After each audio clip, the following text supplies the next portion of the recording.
Shelf வியூவர்ஸ்க்கு ஒரு பெரிய hi, this is Vijay Sathya. So ரொம்ப நாளாவே ஒரு நல்ல ஹாரர் படம் பார்க்கணும் அப்படின்னு வெயிட் பண்ணிட்டு இருக்கீங்க அப்படின்னா மறக்காம இப்போ நான் சொல்ல போற படத்தை கண்டிப்பா ட்ரை பண்ணி பாருங்க. பிகாஸ் நம்ம எஃப்ஜேயோட நடிப்பில் ரிலீஸ் ஆயிருக்கு சாத்தான் த டார்க் அப்படின்ற ஒரு படம் தாங்க நான் இப்போ ரீசெண்டாக பார்த்தேன். இந்த படம் பார்த்ததுக்கப்புறம் கொஞ்ச நாளாக இந்த ஹாரர் ஃபிலிமே வந்து பார்க்காம இருந்தேன். பிகாஸ் இந்த படம் பார்த்ததுக்கப்புறம் சீரியஸ்லி என்னடா பண்ணி வச்சிருக்கீங்க அப்படின்ற மாதிரி தான் ஆயிடுச்சு. ஏன்னா அந்த அளவுக்கு வந்து இந்த ஹாலிவுட் படத்தோட ரேஞ்சில் இந்த படத்தை வந்து எடுத்து வச்சிருக்காங்க. முக்கியமாக இந்த விச் அப்படின்னு சொல்லிட்டு அவங்களோட ஸ்டோனியாக இருக்கட்டும், இந்த சூனியக்காரி, அதுக்கப்புறம் அங்கே பண்ணக்கூடிய மந்திரங்கள் அப்படின்னு சொல்லிட்டு நிறைய விஷயங்களை ரொம்ப நல்லா வந்து எடுத்து சொல்லியிருக்காங்க. படத்தோட ஸ்டார்டிங்லேருந்தே பார்த்தீங்கன்னா எப்பயுமே இந்த ஹாரர் படம் ஸ்டார்ட் ஆகிறதுக்கு முன்னாடி ஒரு அழகான குடும்பம், ஸோ அவங்க வந்து ஹாப்பியாக வாழ்ந்துட்டு இருக்காங்க, அங்கே பேய் பிடிக்குது, இப்படி தானே பார்த்துருப்போம். இந்த படத்தில் எடுத்தோன்னே வந்து ஸ்டார்ட் பண்ணிட்டீங்களா அப்படின்னு சொல்கிற அளவுக்கு ஸ்டார்டிங்கே வந்து நம்ம மோனா அவர்கள் வந்து அவங்களோட பொண்ணு ஐரா கிட்ட வந்து பேசிகிட்டு இருக்காங்க. ஸோ அவங்க ஊரில் நடக்கக்கூடிய சில கதைகள் பற்றி பேசிகிட்டு இருக்காங்க. அது என்ன கதை அப்படின்றதுக்கு அப்புறம் வரேன். ஸோ அப்படி வந்து பேசிகிட்டு இருக்கப்போ தான் வந்து அவங்க வீட்டிலேருந்து ஒரு சவுண்ட் வந்து அதிகமாக கேட்டுட்ருக்கு. என்னென்னா அவங்க பாட்டி வந்து உடம்பு சரியில்லாமல் உள்ளே இருக்காங்க அப்படின்னு சொல்லிட்டு இந்த பொண்ணு சாப்பாடு கொண்டு போய் கொடுக்க சொல்லி அனுப்புகிறாங்க. ஸோ இதில் தான் படமே வந்து ஸ்டார்ட் ஆகுது. ஸோ ஸ்டார்டிங்கே பார்க்குறப்ப ரொம்ப பயங்கரமாக இருந்துச்சு. முக்கியமாக இந்த படத்தோட மெயினான கதை என்ன, இந்த ஒன்லைன் என்ன அப்படின்றத வந்து ஃபர்ஸ்ட் சொல்லிடுறேன். அதாவது இந்த 1800களில் வந்து அஸ்தினாபுரம் அப்படின்ற ஒரு கிராமத்தில் நடக்கக்கூடிய கதை தான் இந்த சாத்தானோட கதை அப்படின்னு சொல்லாங்க. பிகாஸ் அந்த கிராமத்துல இந்த வெள்ளக்காரங்களோட ஆட்சியை தொடர்ந்து அந்த ஊர் மக்களை தான் அஸ்தினாபுரம் அப்படின்ற ஊர் மக்கள் எல்லாருமே வந்து கடவுளை நம்பாம சாத்தானை வந்து வழிபட்டு இருக்காங்க. முக்கியமாக அந்த ஊரில் நிறைய மூட நம்பிக்கைகள் எல்லாமே ஃபாலோ பண்ணிட்டு இருக்காங்க. பக்கத்தில் இருக்க எந்த கிராம மக்களுமே இவங்க கிட்ட பேசக்கூட மாட்டாங்க. அந்த அளவுக்கு இவங்களை பார்த்தாலே அவ்வளோ பயமா இருக்கும். ஏன்னா சாத்தானுக்காக பலி கொடுக்கறதா இருக்கட்டும், ஸோ என்ன விஷயங்கள் பண்ணாலுமே சாத்தான் தான் காப்பாற்றுவாங்க அப்படின்னு சொல்லிட்டு இந்த மாதிரி நிறைய விஷயங்கள் பண்ணுறாங்க. ஸோ இப்படி தொடர்ந்து அந்த ஊரில் என்னதான் நடந்துட்டு இருக்கு அப்படின்ற விஷயம் வந்து நமக்கே வந்து ஃபர்ஸ்ட் ஆஃப் ஃபுல்லாவே தெரியாது. பிகாஸ் ஃபர்ஸ்ட் ஆஃப் ஃபுல்லாவே வந்து குழந்தைங்கள்லாம் காணாம போகிறாங்க, நிறைய விஷயங்கள் நடக்குது. முக்கியமாக படத்தில் கதை இருந்தால் தானே பார்ப்போம். இந்த படத்தை ஃபர்ஸ்ட் ஆஃப் ஃபுல்லாக வந்து எந்த கதையுமே சொல்ல மாட்டாங்க. இதுதான் நடக்குது, இந்த மாதிரி தான் இருக்குன்னு எதுக்குமே கிளாரிஃபிகேஷன் இருக்காது. ஆனாலும் இன்ட்ரெஸ்டிங்காக பார்த்துட்டு இருந்தவங்க. பிகாஸ் அந்த சவுண்ட் எஃபெக்ட்ஸ் அப்படின்னு தான் சொல்லணும். அந்த சவுண்ட் அண்ட் மியூசிக் தான் வந்து அந்த படத்தில் ஃபுல்லாகவே நம்மளை உட்கார வச்சிருந்துச்சு. ஏன்னா அந்த சீட்டோட எஜ்ஜில் தான் உட்காந்து படமே பார்த்துட்டு இருந்தோம். அந்த படத்தில் என்ன கதை நடக்குது, யார் என்ன பண்ணுறாங்க, உண்மையாலுமே அங்கே என்ன தான் போயிட்டு இருக்கு, யார் கொலை பண்ணுறாங்கன்னு தெரியாது, அந்த விச் யாருன்னு தெரியாது. ஆனாலும் எல்லா இடங்களையும் மர்மமாக நிறைய விஷயங்கள் நடந்துகிட்டே தான் இருக்குது. ஸோ அந்த ஊர்லேயே பார்த்தாலே வந்து நிறைய விஷயங்கள் தெரியுது. ஏன்னா அந்த ஊரில் வந்து அந்த மோனா அவங்களோட வீடு இருக்குல்ல, அதுவே ஒரு மர்மமான வீடு அப்படின்னு தான் சொல்லணும். ஸோ அப்படி இருக்கப்போ அங்கங்கே ரொம்ப க்யூட்டாக நம்ம ஐரா அவங்களோட ஹீரோயின் இருக்கட்டும், ஸோ அவங்கள காதலிக்கிற நம்ம எஃப்ஜே அவங்களோட சீன்ஸ் எல்லாமே வந்து ரொம்ப நல்லா இருந்துச்சு. பிகாஸ் ஸ்கூல் லவ் ஸ்டோரி அப்படின்னாலே வந்து ரொம்ப க்யூட்டாக காமிச்சிருப்பாங்க. இவ்வளோ மர்மங்களையும் வந்து இந்த அளவுக்கு என்னடா பண்ணியிருக்கீங்க அப்படின்னு சொல்லிட்டு நம்ம தேடிட்டு இருக்க நேரத்துலையும் அந்த க்யூட்டான லவ் ஸ்டோரி இனிமேல் நமக்கு எனர்ஜி ஏற்றுற மாதிரி தான் இருந்துச்சு.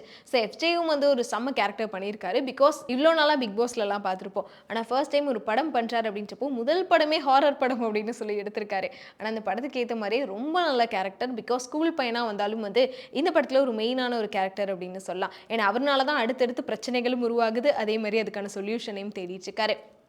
ஸோ இப்படி ஃபர்ஸ்ட் ஆஃப் ஃபுல்லாகவே வந்து நிறைய பிரச்சனைகள் நடந்துட்டு இருக்க நேரத்தில் எஃப்ஜேக்கு இவங்களை பற்றி எதுவுமே தெரில.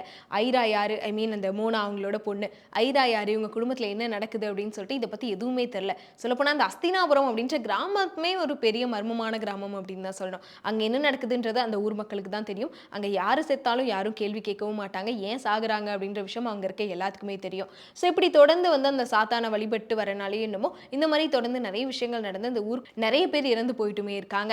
இப்படி இருக்க நேரத்தில் தான் வந்து நிறைய சம்பவங்கள் தொடர்ந்து நடந்தாலும் இதை ஃபர்ஸ்ட் ஆஃப்லேயே வந்து நம்ம ஐரா இருக்காங்களே, ஸோ அவங்களோட அம்மாவே வந்து தாக்கிடுறாங்க. அவங்களுக்குள்ள நிறைய பிரச்சனைகள் நடக்குது. ஸோ ரெண்டு பேரும் ரொம்ப சிவியராக இருக்கும்போது இவங்களுக்கு வந்து ஐ மீன் ஐராக்கு வாய் பேச முடியாத தங்கச்சி இருக்கா. ஸோ அவள் தான் வந்து நம்ம எஃப்ஜே கிட்ட இன்ஃபார்ம் பண்ணி ஸோ வந்து அவங்களை காப்பாற்றி ஹாஸ்பிட்டலில் வைக்கிறாங்க.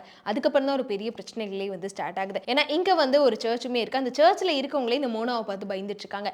அது எதனால அப்படின்ற கொஸ்டினே எனக்கு ஃபர்ஸ்ட் ஆஃப் ஃபுல்லாக இருந்துச்சு. ஏன்னா ஏசப்பா கடவுள் காப்பாற்றுவார் அப்படின்னு பார்த்தா அங்கே இருக்க எல்லாருமே இருந்துட்டு இருக்காங்க. முக்கியமாக அந்த சர்ச்சில் இருக்கவங்களும் நிறைய மர்மமான முறையில் இருக்கிறாங்க.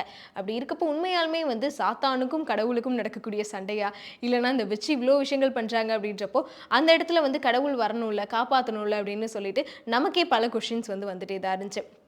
ஸோ இப்படி செகண்ட் ஆஃப் அப்படின்னு எடுத்துக்கிட்டா நம்ம எஃப்ஜே இருக்கார்ல, ஸோ அவர் வந்து அந்த வீட்டில் என்ன நடக்குதுன்னே தெரியாமல் சம்மந்தமே இல்லாமல் உள்ளே போய் சும்மா இருக்கிறதெல்லாம் கிளப்பி விட்றேன் அப்படின்னு சொல்லிட்டு உண்மையாலுமே வந்து அந்த வீட்டுக்குள்ள ஒரு பாட்டி இருந்தாங்க. ஸோ அந்த பாட்டியே வந்து இப்போ வரைக்கும் ஒரு பெரிய மர்மமாக தான் இருந்துட்டுருக்காங்க. அந்த பாட்டி யார் அப்படின்னு சொல்லிட்டு அவங்களுக்கு ஒரு ஃப்ளாஷ்பேக் வரும். ஸோ அதுதாங்க படத்துலேயே ஒரு ஹைலைட்டான விஷயம் அப்படின்னு சொல்லலாம். பிகாஸ் எஃப்ஜே வந்து அந்த பாட்டி பார்த்துக்கு அமைதியாக இருந்தவங்கள போய் கிளப்பி விட்டு ஸோ அங்கே நடக்கக்கூடிய சில சீன்ஸ்லாம் பார்க்குறப்போ நமக்கே ஒரு மாதிரி திக் திக் அப்படின்னு தான் இருக்கும். பிகாஸ் எப்பயுமே வந்து மோஸ்ட்லி நிறைய நிறைய படங்கள்ல வந்து லாஜிக் பார்க்காதீங்க, மேஜிக் பாருங்க அப்படின்னு சொல்லுவாங்க. பட் இந்த படத்துல எனக்கு தெரிஞ்சு நீங்க கதைய பார்க்குறீங்களோ இல்லையோ, படத்த பாருங்க.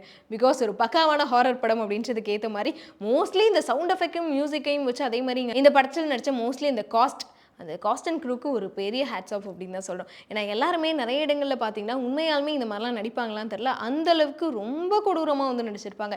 ஒவ்வொரு சீன் பார்க்குறப்போ எனக்கே ஒரு மாரி பேசாம எந்திச்சு போயிரலாமா? என்னடா இப்படி காமிக்கிறீங்க அப்படின்னு சொல்லிட்டு ஃபுல்லாவே கண்ண மூடிட்டு தான் பார்த்துட்டு இருந்தேன். அதே மாரி செகண்ட் ஹாஃப்லயும் அந்த தேடுற விஷயங்களா இருக்கட்டும், போலீஸ் கேரக்டர்ல நடிச்சவர் எஃப்ஜே, அதுக்கப்புறம் அவரோட ஃப்ரெண்ட் கேரக்டர் அப்படின்னு சொல்லிட்டு, செகண்ட் ஹாஃப்ல வந்து என்ன நடக்குது அப்படின்னு சொல்லிட்டு அந்த விஷயங்கள தேடுறதுக்காக அந்த போலீஸ் ஒருத்தர் நடிச்சிருப்பாரு. ஸோ அவருமே செம்மையா நடிச்சிருப்பாரு. படத்தோட ஒன் ஆஃப் த ப்ரொடியூசர் அப்படின்னு நினைக்கிறேன். பிகாஸ் அவரோட கேரக்டரா இருக்கட்டும், எஃப்ஜேயோட கேரக்டரா இருக்கட்டும், ஸோ இவங்க 2 பேரும் தேடி போற அந்த ஒவ்வொரு விஷயங்கள் பார்க்குறப்ப நமக்கே அடுத்து என்ன நடக்க போகுது அப்படின்னு சொல்லிட்டு உண்மையாலுமே வந்து அந்த படத்துக்குள்ள நம்மளே டிராவல் பண்ற மாதிரி ஒரு ஃபீல் வந்து கிடைச்சிட்டே தான் இருக்கும். இப்படி இருக்கப்போ ஃபர்ஸ்ட் ஹாஃப், செகண்ட் ஹாஃப்னு ஃபுல் அண்ட் ஃபுல் ஹைப் ஏத்தி விட்டு லாஸ்ட்ல ஒரு ட்விஸ்ட் வச்சாங்க.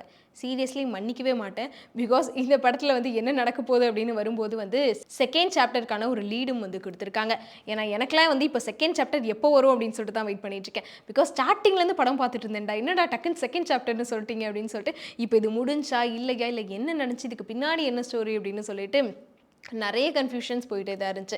ஏன்னா செகண்ட் ஹாஃப்ல இதெல்லாம் ஏன் நடக்குது அப்படின்னு சொல்லிட்டு ஒரு சின்ன கதை மூலமாக வந்து சொல்லியிருப்பாங்க. ஸோ இதனால தான் இதெல்லாம் நடந்துட்டுருக்கு அப்படின்னு சொல்லிட்டு, இருந்தாலும் அதை கொஞ்சம் டீட்டெயிலிங்காக சொல்லியிருக்கலாமோ அப்படின்னு சொல்லிட்டு தான் எனக்கு லைட்டாக ஃபீல் ஆச்சு. பிகாஸ் நடித்த எல்லாருமே வந்து ரொம்ப நல்லா பெர்ஃபார்ம் பண்ணியிருக்காங்க. அதே மாதிரி இந்த டீம் பார்க்குறப்பே தெரியுது எவ்வளோ எஃபர்ட் போட்டு பண்ணியிருக்காங்க. ஸோ அந்த மேக் ஓவர் ஆர்டிஸ்ட்டாக இருக்கட்டும், ஸோ எல்லா விஷயங்களும் அந்த ஹாலிவுட் படங்களில் எப்படியெல்லாம் நம்ம பார்த்துருப்போம், பேயை வந்து காட்டவே மாட்டாங்க, ஆனால் பயமுறுத்திட்டே இருப்பாங்க. அதே மாதிரி ஒரு விஷயத்தை இதில் யூஸ் பண்ணியிருக்காங்க. ஸோ அந்த விதத்தில் கண்டிப்பாக ஒரு பக்கா ஹாரர் படம் அப்படின்னு தான் சொல்லணும். பட் இருந்தாலும் வந்து லாஸ்ட்ல முடிச்சுட்டு சாப்டர் 2க்கு லீட் கொடுத்துருக்கலாம்.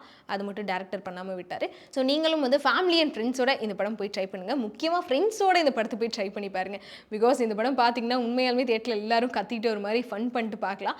அந்தளவுக்கு ஒரு மாதிரி என்ஜாய் பண்ணி பார்க்கக்கூடிய, முக்கியமாக நம்மளே வந்து ரொம்ப நாளுக்கு அப்புறம் பயந்து பார்க்கக்கூடிய ஒரு நல்ல படம் அப்படின்னு சொல்லலாம். ஸோ ட்ரை பண்ணிட்டு எப்படி இருக்குது அப்படின்றத கமெண்ட்டில் சொல்லிடுங்க.